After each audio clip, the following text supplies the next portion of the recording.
yatkan kız mikin çokam mikin peşini oynatkan. Saydıysa gül yok xiyalga patkan, oynaydıysa yar yok başları katkan. Örgülüm öpkü canı çörgülümen yaptırınız kamlaşkan. Örgülüm öpkü canı çörgülümen ikimiz mi başlaşkan.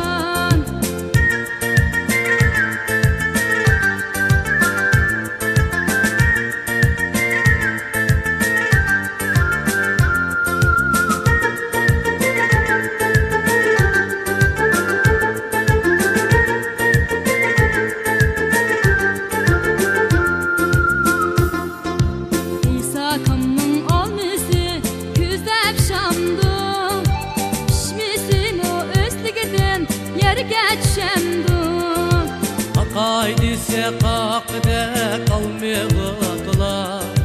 Bu kız çakın kömlüge yaksam ne bula. Örgülüm öpkü canı çörgülümen ikimiz bu maslaşkan. Örgülüm öpkü canı çörgülümen sözleriniz kamlaşkan.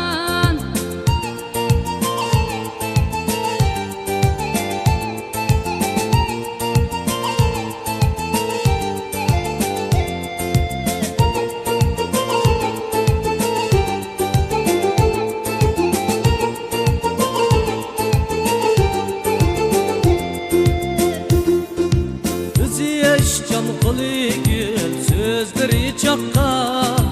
Men uşunda bu kız çakın kömlüge yakkan. Çok çıkınız kömlümni kıldım ahliya.